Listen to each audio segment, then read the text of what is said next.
नमस्कार दोस्तों, आज जो मैं आपको पंचायती राज के बारे में डिफाइन करने जा रहा हूं और इस टॉपिक से प्रत्येक एग्जाम में एक से एक प्रश्न पूछा जा रहा है और मैं उसी को एक एक पॉइंट को मैं डिफाइन करने जा रहा हूं। तो आपसे मेरा एक छोटा सा रिक्वेस्ट है, आप शुरू से अंत तक इस वीडियो में लगे रहिएगा। देखिए, पंचायती राज व्यवस्था ये केंद्र स्तर पर, देखिए पंचायती राज व्यवस्था केंद्र स्तर पर जो होता है सेंट्रल गवर्नमेंट, और राज्य स्तर पर प्रत्येक राज्य में अपने अपने राज्य में वो राज्य सरकार और स्थानीय स्वशासन। स्थानीय स्वशासन को इंग्लिश में कहते हैं local self government, local self government. देखिए, पंचायती राज व्यवस्था को जरूरत क्यों पड़ी? क्योंकि केंद्र स्तर पर केंद्र सरकार प्रशासनिक ढांचा को देखती है, राज्य स्तर पर राज्य सरकार प्रशासन को चलाती है, और अब किसी को गांव के लोग को कोई समस्या अगर आता है तो उसको राज्य सरकार तक वहां तक पहुंचना बहुत समस्या आ सकता था, या सेंट्रल गवर्नमेंट तक। तो ऐसा व्यवस्था किया गया कि पंचायतों की राज व्यवस्था लाया गया, जिसमें सभी जनता को, आम जनता को इसमें भागीदारी मिल सके। तो एक है ग्रामीण क्षेत्र में और एक है शहरी क्षेत्र में। तो मैं इस वीडियो को मैं दो पार्ट में करके, मैं ग्रामीण क्षेत्र एक का और एक शहरी क्षेत्र एक का, दो पार्ट में मैं करके इसको एक एक पॉइंट को मैं डिफाइन कर दूंगा। तो पहला है ग्रामीण क्षेत्र। देखिए, इसका जो उद्देश्य था, पंचायती राज व्यवस्था का जो मुख्य उद्देश्य था, विकास की प्रक्रिया में जन भागीदारी को सुनिश्चित करना। विकास की प्रक्रिया में जन भागीदारी मतलब लोगों की, जन मतलब लोग होता है, लोगों की भागीदारी को सुनिश्चित करना तथा लोकतांत्रिक विकेंद्रीकरण को बढ़ावा देना है। विकेंद्रीकरण, लोकतांत्रिक विकेंद्रीकरण। एक होता है केंद्रीकरण। केंद्रीकरण मतलब हुआ जैसे हमारे सेंट्रल गवर्नमेंट, केंद्र सरकार है, वो केंद्र, उनके पास केंद्र है, और विकेंद्रीकरण मतलब होता है सभी को सत्ता बांट देना, उसे विकेंद्रीकरण कहते हैं। केंद्रीकरण किसी एक के पास केंद्र में, जैसे ये केंद्र में जो है सेंट्रल गवर्नमेंट, उसके बाद होता है राज्य सरकार, और उसके बाद जो हुआ स्थानीय स्वशासन। तो ये स्थानीय स्वशासन की जरूरत इसलिए पड़ी क्योंकि इसमें सभी जन भागीदारी को सुनिश्चित किया जा सके, सभी लोग इसमें भाग ले सके चुनाव में, जिसको हम चुनते हैं और हमको भी कोई चुन सके। तो इसमें लोकतांत्रिक भागीदारी को सुनिश्चित करना तथा लोकतांत्रिक विकेंद्रीकरण को बढ़ावा देना। इसमें लॉर्ड रिपन को 1880 से 1884 उनका कार्यकाल में स्थानीय स्वशासन का जनक कहा जाता है। स्थानीय स्वशासन का जनक लॉर्ड रिपन को कहा जाता है, जिसमें 1882 में जिला बोर्ड की स्थापना की। लॉर्ड रिपन ने 1882 में जिला बोर्ड की स्थापना की। और ये स्थानीय स्वशासन में महात्मा गांधी इसके घोर समर्थक थे। स्थानीय स्वशासन, पंचायती राज व्यवस्था में घोर समर्थक थे। उनका कहना था कि केंद्र में बैठा कोई व्यक्ति संपूर्ण गांव तक सत्ता को नहीं पहुंच सकता है, क्योंकि ये गांव के लोगों द्वारा ही संपूर्ण विकास किया जा सकता है। तो इनका कहना था। तो महात्मा गांधी इसके घोर समर्थक थे और भीमराव अम्बेडकर इसके समर्थक नहीं थे। भीमराव इसके विरोध करते थे, क्योंकि उनका, भीमराव अम्बेडकर का कहना था कि अगर यह पंचायती राज व्यवस्था लाते हैं तो गांव के जो दबंग लोग हैं वो किसी प्रकार से वो जीत जाएंगे, और जो नीचे तबके के लोग हैं, नीचे जाति के लोग हैं, उनको फायदा नहीं मिल पाएगा। तो इनका वो ये सोच था, और महात्मा गांधी इसका घोर समर्थक थे। और ये राज्य के नीति निर्देशक सिद्धांत में डाला गया। पंचायती राज व्यवस्था राज्य के नीति निर्देशक सिद्धांत। नीति निर्देशक सिद्धांत वो होता है जो राज्य चालू भी कर सकता है या नहीं भी चालू कर सकता है, वो उसका उस पर डिपेंड करता है, राज्य के डिपेंड पर। नीति निर्देशक सिद्धांत में राज्य को ये पंचायती राज व्यवस्था को लागू कर सकता है या अपना सकता है, या राज्य किसी पंचायती राज व्यवस्था को अपना नहीं सकता है, लागू नहीं कर सकता। ये नीति निर्देशक सिद्धांत में डाला गया। उसके बाद है जवाहरलाल नेहरू ने ग्रामीण विकास के लिए ये प्रोग्राम चलाए, कार्यक्रम चलाए, जो 2 अक्टूबर 1952 को इस सामुदायिक विकास क्रम की शुरुआत की, जो असफल रहा, ये सफल नहीं रहा। पंडित जवाहरलाल नेहरू ने 2 अक्टूबर 1952 को सामुदायिक विकास क्रम के प्रोग्राम चलाए, जो सफल नहीं हुआ। उसके बाद 2 अक्टूबर 1953 को 1953 को राष्ट्रीय प्रचार सेवा शुरू किए, जो ये भी सफल नहीं हुआ। उसके बाद पंडित जवाहरलाल नेहरू ने एक कमेटी बनाए, बलवंत राय मेहता की अध्यक्षता में कमेटी तैयार किया, समिति बनाए, और ये 1957 में ये कमेटी बना। इस जब बलवंत राय मेहता से पूछा गया, पंडित जवाहरलाल नेहरू ने पूछे ये, तो इसका असफल होने का कारण बताइए, तो इन्होंने जवाब दिया जन भागीदारी का अभाव। इसमें जन भागीदारी में लोगों को इसमें भाग नहीं लिया था। लोग को जिसके लिए आप जो योजना चलाए उसमें लोग ही भाग नहीं लिया था। जिस योजना में लोगों के लिए पंडित जवाहरलाल नेहरू ने योजना चलाए थे, सामुदायिक विकास कार्यक्रम और राष्ट्रीय प्रचार सेवा, उसमें जनता ही भाग नहीं लिया। इसलिए बलवंत राय मेहता ने पंडित जवाहरलाल नेहरू को सुझाव दिए, जिसके लिए आप जिस योजना को शुरुआत किए उसमें जनता ही भाग नहीं लिया, इसलिए वो सफल नहीं हुआ। और सुझाव दिए लोकतांत्रिक विकेंद्रीकरण अपनाने का, ये सुझाव दिए लोकतांत्रिक विकेंद्रीकरण, विकेंद्रीकरण अपने सत्ता को बांट देना, अपने ये सभी को सत्ता को बांट देना, इसे विकेंद्रीकरण कहा जाता है। केंद्रीकरण मतलब किसी एक के पास जाता है, और विकेंद्रीकरण मतलब सत्ता को बांट देना, डिवाइड कर देना, उसे विकेंद्रीकरण कहते हैं। क्यों? बलवंत राय मेहता ने इस समिति का सुझाव दिया, जिसे BR मेहता, बलवंत राय मेहता को पंचायती राज का वास्तुकार या पंचायती राज का जनक बलवंत राय मेहता को कहा जाता है। इसने लोकतांत्रिक विकेंद्रीकरण का जनक कहा जाता है। इन्होंने पंचायत को 3 स्तर पर बांट दिया, एक ग्राम पंचायत ग्राम स्तर पर, दूसरा पंचायत समिति जो ब्लॉक स्तर पर, प्रखंड स्तर पर, और तीसरा जिला परिषद जिला स्तर पर। इन्होंने 3 स्तरीय व्यवस्था लागू किया।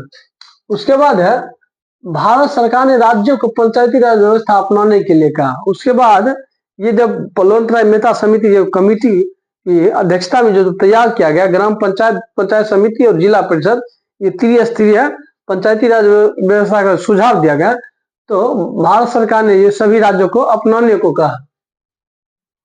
उसके बाद 2 अक्टूबर 1959 को ये जो राजस्थान के नागौर जिला के बगदरी गांव एक है, वहीं से ये शुरुआत होता है। और यह 11 अक्टूबर 1959 को ये पंडित जवाहरलाल नेहरू ने आंध्र प्रदेश राज्य में पंचायती राज का प्रारंभ किया। पंडित जवाहरलाल नेहरू ने आंध्र प्रदेश में इसका ऐसा किया, और ये सबसे पहले जो शुरुआत हुआ था 2 अक्टूबर 1959 को राजस्थान के नागौर जिला के बगदरी गांव एक है, वहीं से ये पंचायती राज व्यवस्था को शुरू किया गया। उसके बाद है राज्य में पंचायती राज का प्रारंभ। राज्य में पंचायती राज का प्रारंभ अशोक मेहता समिति रिपोर्ट होता है 1977 में। इन्होंने 2 स्तर पर इन्होंने पंचायती राज व्यवस्था की परिकल्पना की। 2 स्तर पर, एक है मंडल पंचायत जो ब्लॉक स्तर पर, और दूसरा जिला परिषद जिला स्तर पर। ये पूछा गया है अशोक मेहता समिति ने कितने स्तर पर पंचायती राज की घोषणा की थी, तो अशोक राज मेहता समिति ने 2 स्तर पर, मंडल पंचायत और जिला परिषद, ये 2 स्तर पर अशोक मेहता समिति ने ये वर्णन किया था। उसके बाद है ग्राम न्यायालय के गठन का सुझाव दिया, और SC ST को आरक्षण देने का सुझाव ये अशोक मेहता समिति ने दिया था 2 स्तर पर, क्योंकि ग्राम न्यायालय गांव में एक न्यायालय को गठन का सुझाव दिया, और SC ST जो दबे कुछ तबके के लोग हैं उनको ये आरक्षण देने का सुझाव दिया गया। उसके बाद है GVK राव समिति, ये उतना इम्पोर्टेंट नहीं, 1985 में था। उसके बाद LM सिंघवी समिति। LM सिंघवी समिति ने 1986 में ये कमिटी ने रिपोर्ट सौंपा, और ये संवैधानिक दर्जा देने का सुझाव दिया। LM सिंघवी समिति ने ये संवैधानिक दर्जा देने का सुझाव दिया। LM सिंघवी समिति ने यह कहा जब तक हम किसी को संवैधानिक दर्जा नहीं दे देता है तब तो सभी राज्य अपना नहीं अपनाएगा, तब तो इस सफल नहीं हो पाएगा। इसलिए एल.एम. सिंघवी समिति ने, ये कई बार परीक्षा में पूछा गया, किस समिति ने इसको संवैधानिक दर्जा देने का सुझाव दिया, तो एल.एम. सिंघवी समिति ने इसको संवैधानिक दर्जा देने का सुझाव दिया। तो उसके बाद और ये भी त्रिस्तरीय, ये संवैधानिक दर्जा देने और ये भी त्रिस्तरीय व्यवस्था अपनाने को कहा। त्रिस्तरीय पंचायती राज व्यवस्था को सुझाव दिया, जो ग्राम न्यायालय के गठन का सुझाव दिया। उसके बाद राज्य चुनाव आयोग के गठन का सुझाव दिया। उसके बाद पी.के. थुंगन समिति 1989, ये संवैधानिक दर्जा देने की सिफारिश की। थुंगन समिति ने ये भी संवैधानिक दर्जा देने की सिफारिश की। तो मैं एक और वीडियो में इसको, और बहुत से है, मैं इसको डिफाइन कर दूंगा। एक बार मैं फिर फास्ट में रिवीजन कर देता हूं, आप शुरू से अंत तक एक बार फास्ट में रिवीजन देखिए। पंचायती राज व्यवस्था केंद्र में केंद्र सरकार, राज्य में राज्य स्तर पर राज्य सरकार होता है, और स्थानीय, जिसको हम स्थानीय लोकल सेल्फ गवर्नमेंट कहते हैं, जो एक होता है गांव स्तर पर, ग्रामीण स्तर पर, एक शहरी स्तर पर। तो मैं ग्रामीण स्तर का डिफाइन कर रहा हूँ, और दूसरे नेक्स्ट वीडियो में शहरी स्तर पर इसका डिफाइन कर दूंगा। उसके बाद उद्देश्य, पंचायती राज का उद्देश्य क्या था, तो इसका उद्देश्य था विकास की प्रक्रिया में जन भागीदारी को सुनिश्चित करना तथा लोकतांत्रिक विकेंद्रीकरण को बढ़ावा देना। इसका पंचायती राज व्यवस्था का मुख्य उद्देश्य था। उसके बाद इसके जो लॉर्ड रिपन, जो 1880 से 1884 ये इनका कार्यकाल था, और ये इन्हें स्थानीय सुशासन का जनक कहा जाता है। लॉर्ड रिपन को स्थानीय सुशासन का जनक कहा जाता है। और 1882 में जिला बोर्ड की इन्होंने स्थापना की। महात्मा गांधी इसके घोर समर्थक थे, और भीमराव अम्बेडकर विरोध थे। हम ये भी बता दिए क्यों समर्थक थे। उसके बाद राज्य के ये नीति निर्देशक सिद्धांत अनुच्छेद 40 में डाला गया, क्योंकि इसलिए डाला गया कि कोई इसका राज या तो पंचायती राज को अपना भी सकता है और नहीं भी, लागू भी कर सकता है, नहीं भी, इसलिए इसको नीति निर्देशक तत्व में सिद्धांत में डाला गया। जवाहरलाल नेहरू द्वारा ग्रामीण विकास के लिए जो चलाए गए प्रोग्राम 2 अक्टूबर 1952 को सामुदायिक विकास कर रहे हैं, और 2 अक्टूबर 1953 को राष्ट्रीय प्रचार सेवा शुरू की, जो असफल रहा। उसके बाद बलवंत राय मेहता समिति, ये कमिटी बनी, और इन्हीं वास्तुकार कहा जाता है, जनक कहा जाता है पंचायती राज व्यवस्था का। इन्होंने असफल होने का, ये जो असफल हुआ तो कारण बताया जन भागीदारी का अभाव, इसमें लोगों ने भाग नहीं लिया, इसलिए वो सफल रहा। और सुझाव दिया लोकतांत्रिक विकेंद्रीकरण को अपनाने का सुझाव दिया, मतलब ज्यादा से ज्यादा लोगों को इसमें सत्ता सौंपने को सुझाव दिया। उसके बाद बी.आर. मेहता, बलवंत राय मेहता ने भारत की पंचायती राज व्यवस्था का वास्तुकार कहा जाता है, या लोकतांत्रिक विकेंद्रीकरण का जनक कहा जाता है। इन्होंने त्रिस्तरीय, ये 3 स्तर पर इन्हें पंचायती राज व्यवस्था को सुझाव दिया। 3 स्तर पर, ग्राम पंचायत, गांव स्तर पर, पंचायत समिति जो ब्लॉक स्तर पर होता है, प्रखंड स्तर पर, और जिला परिषद जो जिला स्तर पर होता है। उसके बाद है भारत सरकार ने अपने राज्यों को पंचायती राज व्यवस्था अपनाने के लिए कहा। तब भारत सरकार ने प्रत्येक राज्य को पंचायती राज व्यवस्था अपनाने को कहा। उसके बाद ये 2 अक्टूबर 1959 को राजस्थान के नागौर जिला के एक बगदरी गांव है, वहां से पंचायती राज व्यवस्था सबसे पहले शुरू किया गया था। ये भी कई बार बिहार दरोगा में प्रश्न पूछा गया था कि सबसे पहला पंचायती राज शुरू करने वाला राज्य तो राजस्थान के नागौर जिला था। उसके बाद 11 अक्टूबर 1959 को पी.टी. नेहरू ने आंध्र प्रदेश में, पंडित जवाहरलाल नेहरू ने आंध्र प्रदेश में इसका शुरुआत किया था। उसके बाद है राज्य में पंचायती राज का प्रारंभ किया। अशोक मेहता समिति जो कमिटी जो रिपोर्ट होता था 1977 में, इन्होंने 2 स्तर पर पंचायती राज व्यवस्था का सुझाव दिया। उसके बाद जो मंडल पंचायत, ब्लॉक स्तर पर, जिला परिषद जिला स्तर पर।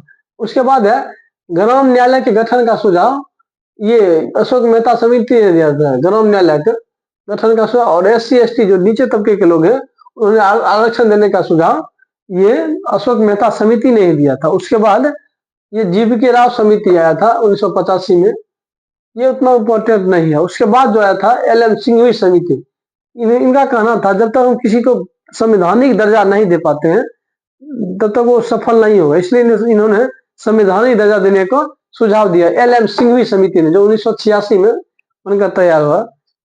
ये भी त्रिस्तरीय पंचायती राज व्यवस्था का सुझाव दिया, जो ग्राम न्यायालय के गठन का सुझाव दिया, राज्य चुनाव आयोग के गठन का सुझाव दिया, और पी.के. थुंगा समिति ने भी 1989 में जो संवैधानिक दर्जा देने का सुझाव दिया। और एक तब तक अब एक स्क्रीनशॉट लिया और नेक्स्ट वीडियो में मैं इसको एक एक पॉइंट को डिफाइन कर दूंगा। अभी कुछ शेष इसमें बचा हुआ है। आज के लिए इतना।